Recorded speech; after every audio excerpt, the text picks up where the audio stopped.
Eddie Collins never showed his face in the streets, and Laura Mitchell's encrypted messages were impossible to crack.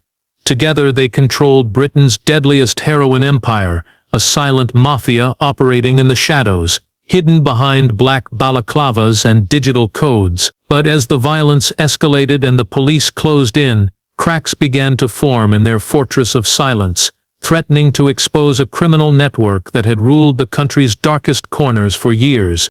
Britain was facing a crisis that few really understood. On the surface, everything seemed normal. Streets were busy with people going about their daily lives, shops opened and closed, children played in parks, but beneath that ordinary day-to-day rhythm, something far more dangerous was quietly growing. Heroin addiction rates were rising in towns and cities across the country, and with it came an invisible menace few had seen or heard about. Unlike the noisy, violent gangs often shown on television, this threat moved silently, like a shadow slipping through the cracks of society. Police officers and community workers were seeing more overdoses, more broken families, and more desperation. Yet when they looked for the source, the people controlling the supply of heroin, there were no obvious suspects, no loud confrontations or public rivalries, no flashy criminals driving expensive cars or holding court in known hangouts. Instead, the heroin was moving through a network so secretive that it left barely a trace. This was not the work of typical street gangs. It was something far more organized, cold, and calculated. Behind closed doors, a syndicate operated like a well-oiled machine. They were careful, precise, and ruthless, making sure no one outside their circle knew the full picture. This group had learned the value of silence. They never left clues, never made mistakes in public, and never exposed themselves to unnecessary risks. Their influence stretched quietly from one city to another, crossing regional borders without attracting attention. The streets where addicts bought their heroin were just the final link in a long chain of hidden operations. The heroin supply in the UK was controlled by this silent mafia, whose power depended on fear and secrecy. They used violence, but only when absolutely necessary, preferring to work behind the scenes. The real control was in how they managed communication, shipping routes, and trusted contacts. Unlike the traditional gangs of the past, who flaunted their dominance openly, these criminals stayed invisible. Their anonymity was their strength. As the crisis worsened, law enforcement agencies scrambled to understand what they were up against. But the harder they looked, the less they found. The usual methods of investigation, surveillance, informants, public raids, yielded. The heroin was out there, devastating lives, but the people responsible were like ghosts. The mystery deepened, setting the stage for a dangerous game of cat and mouse that would expose the darkest corners of Britain's underworld. In the shadows of Britain's cities, a strange and unsettling pattern began to emerge. Street-level heroin dealers, once a common sight in certain neighborhoods, started to disappear. One by one, these figures vanished without warning or explanation. There were no bodies left behind, no public displays of violence that usually marked gang conflicts. It was as if they had been erased from the streets entirely. The community noticed the sudden absence, but the reasons remained a mystery, buried deep beneath layers of fear and silence. Rumors started spreading among those still involved in the drug world. Whispers spoke of a secret group of enforcers who wore black balaclavas to hide their faces. These masked figures were said to appear without warning, confronting dealers who crossed lines or threatened the syndicate's control. They didn't negotiate or argue. They struck quickly and disappeared just as fast. Those who survived encounters with them described a cold, precise violence that sent a clear message: disobedience meant elimination. This reign of fear spread through the drug markets. Dealers became cautious, rarely seen on the streets, and communication tightened. The black balaclavas weren't just protectors of the business, they were the syndicate's silent army, enforcing rules with ruthless efficiency. Their presence kept dealers in line, ensuring the heroin trade moved smoothly and without disruption. Yet for outsiders and law enforcement, these masked enforcers were almost mythical, ghosts who left behind no evidence. Police forces struggled to connect the dots. The disappearances looked random at first, but patterns began to emerge in time.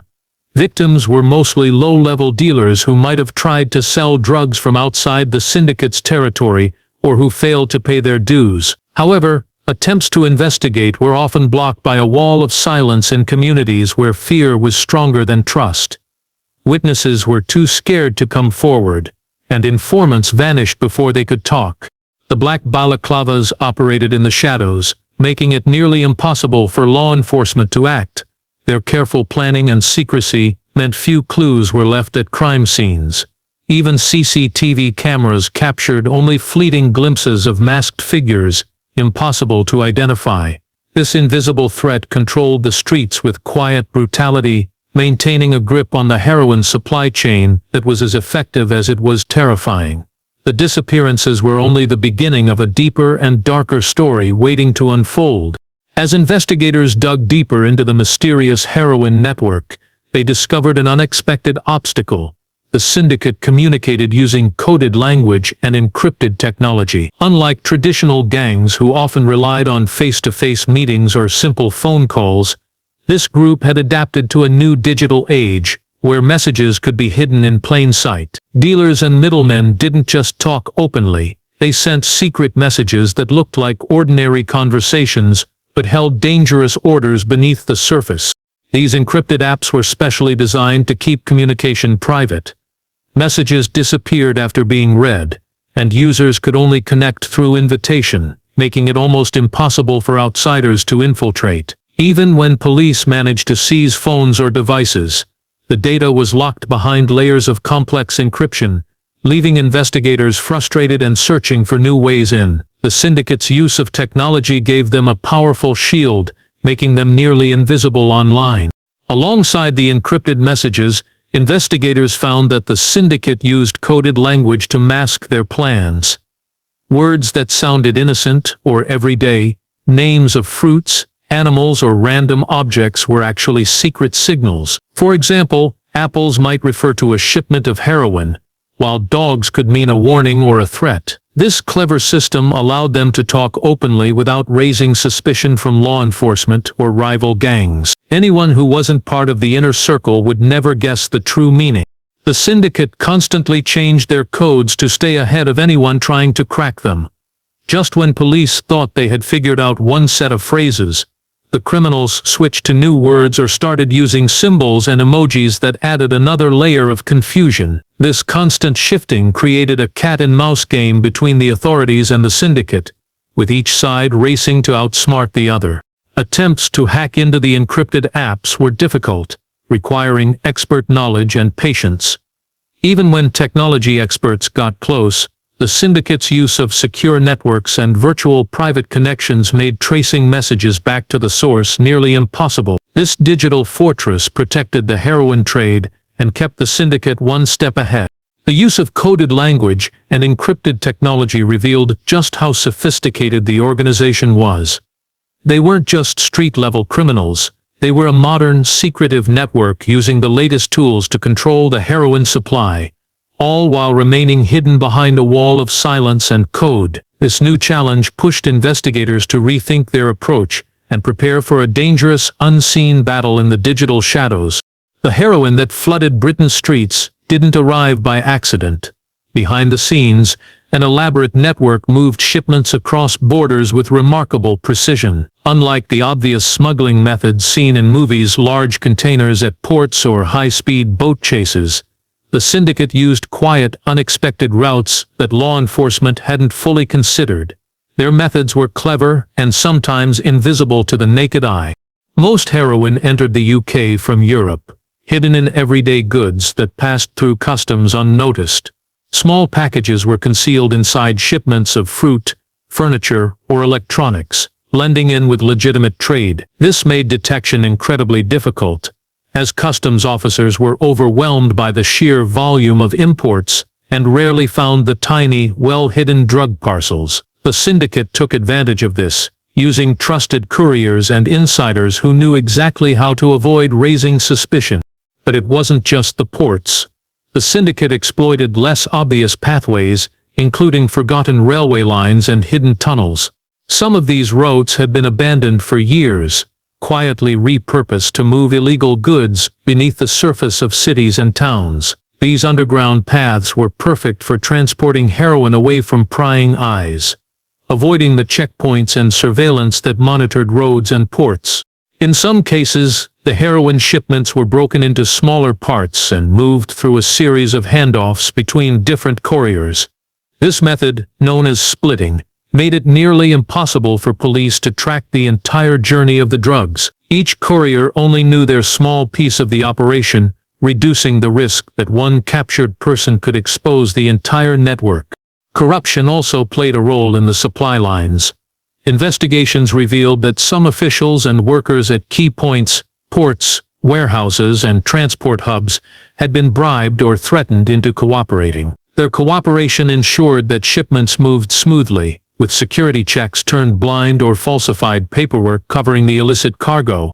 This hidden web of routes and contacts showed just how far the syndicate's reach extended.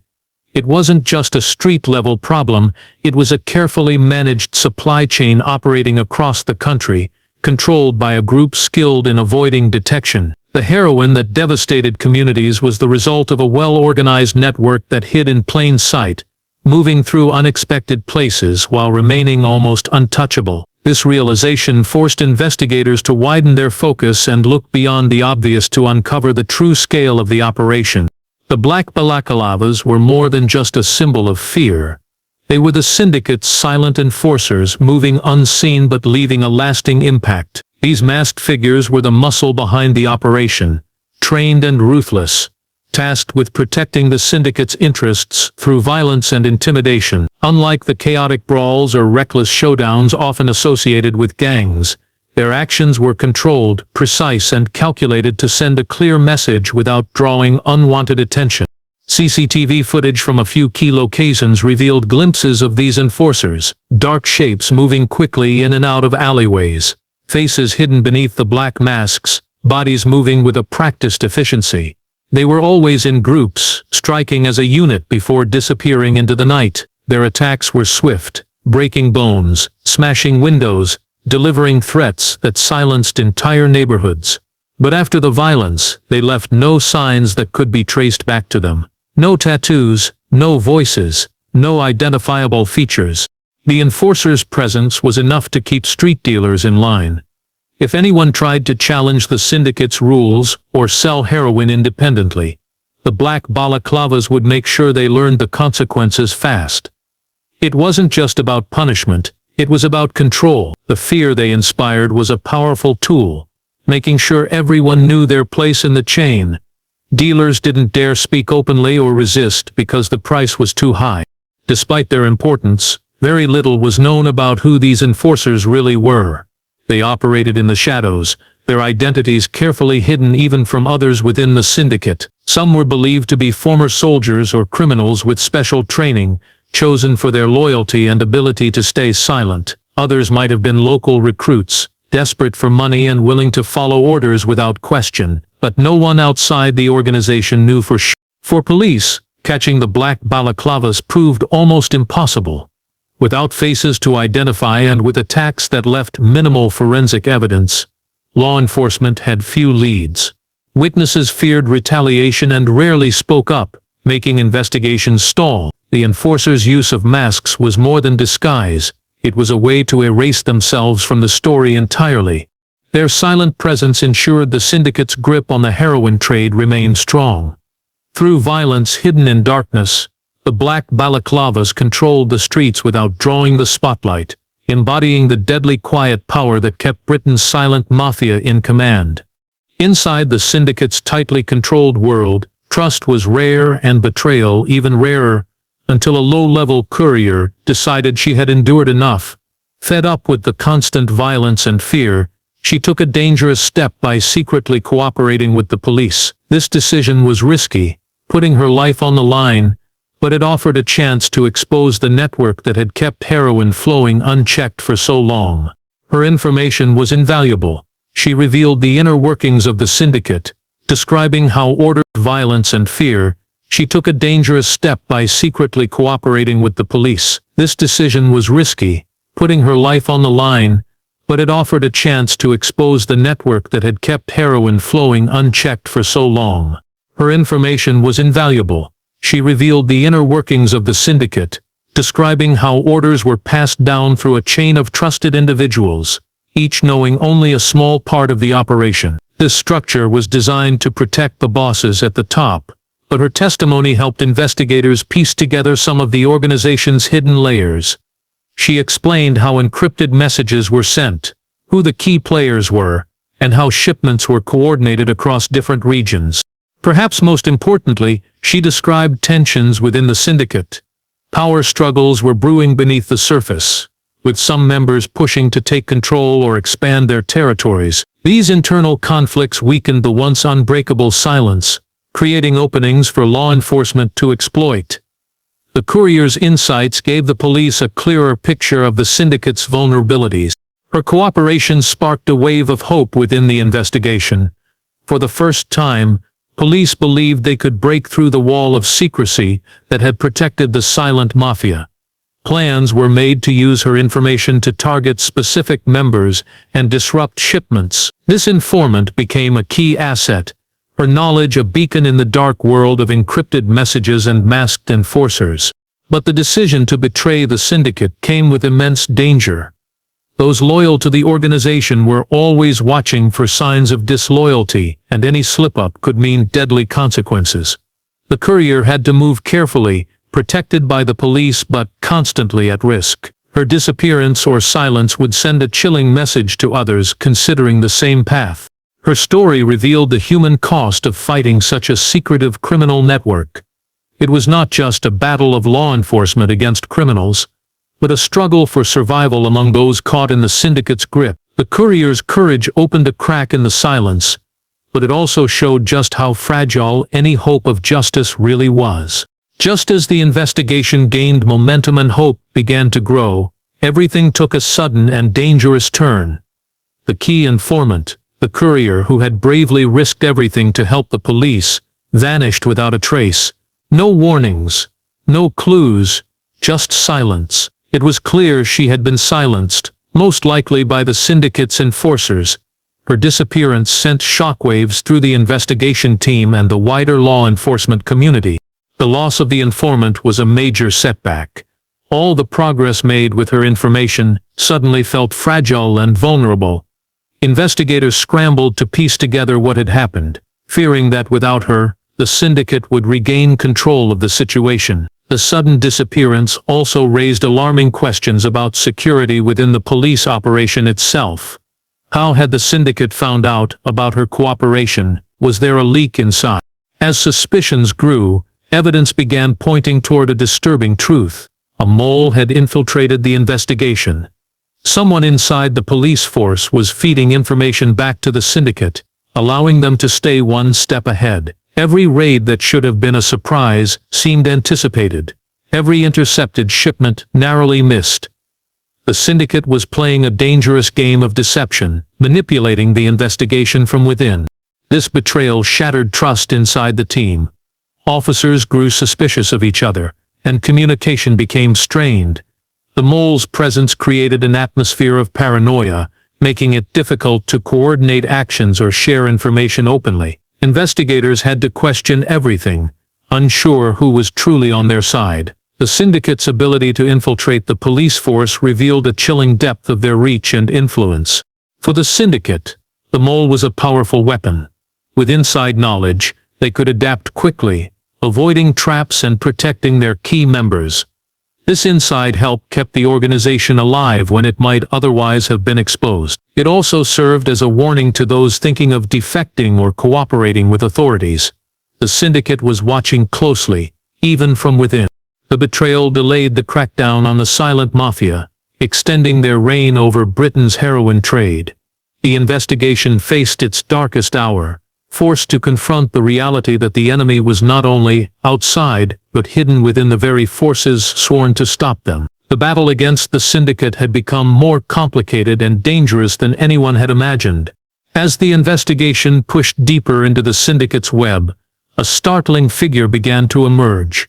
Someone who wasn't just a street-level player or violent enforcer, but the mastermind pulling the strings from behind the scenes. Unlike the typical crime bosses who flaunted their power with flashy lifestyles or public threats, this person remained shrouded in secrecy, almost impossible to identify. Their control over the heroin trade stretched across the entire country, yet their identity was protected by layers of deception and silence.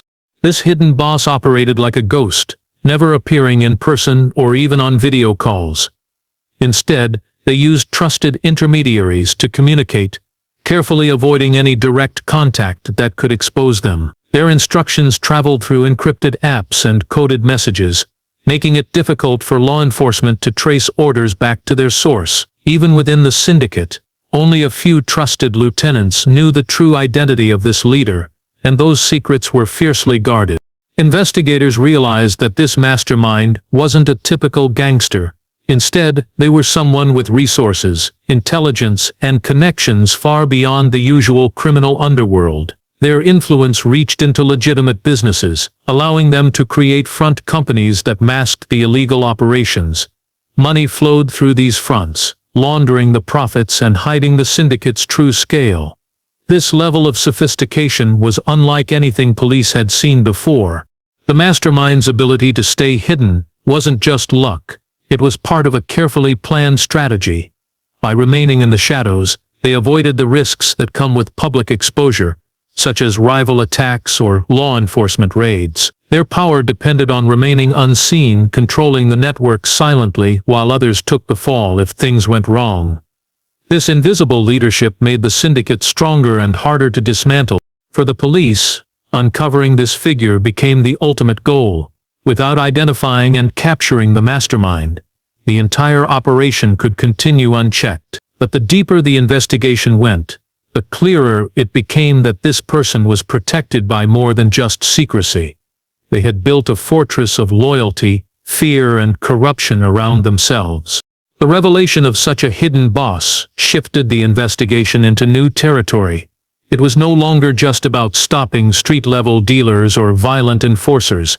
It was about exposing a powerful figure who had turned Britain's heroin trade into a silent, deadly empire. Finding this shadowy leader became the key to breaking the syndicate's grip once and for all.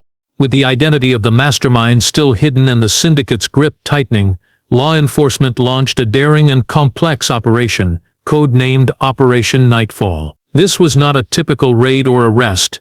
It was a carefully planned effort combining technology, undercover agents, and months of surveillance to strike at the heart of the Silent Mafia. The operation's first step was to infiltrate the syndicate's encrypted communication network. Cyber experts worked tirelessly to break through the digital defenses, trying to intercept messages and decode the syndicate's shifting language. It was a constant race against time, as the criminals quickly adapted their codes and switched devices to avoid detection. Still, small breakthroughs provided crucial intelligence, locations of shipments, names of key players, and times for planned meetings. Undercover agents played a vital role, posing as couriers and middlemen to gain the trust of the syndicate's members. These agents operated in the shadows, blending into dangerous environments where one wrong move could mean exposure or worse. Their efforts allowed police to monitor the flow of heroin from hidden tunnels to street corners, providing real-time information on how the network operated. As Operation Nightfall progressed, law enforcement targeted multiple locations simultaneously. Coordinated raids swept through warehouses, safe houses, and transport hubs, seizing drugs, cash, and weapons. But the syndicate fought back fiercely. Enforcers in black balaclavas confronted police with brutal violence, using intimidation and force to try to protect their empire. These clashes were tense and dangerous, pushing officers to their limits. Despite the risks, the operation struck significant blows against the syndicate. Several high-ranking members were arrested, and vital communication equipment was confiscated.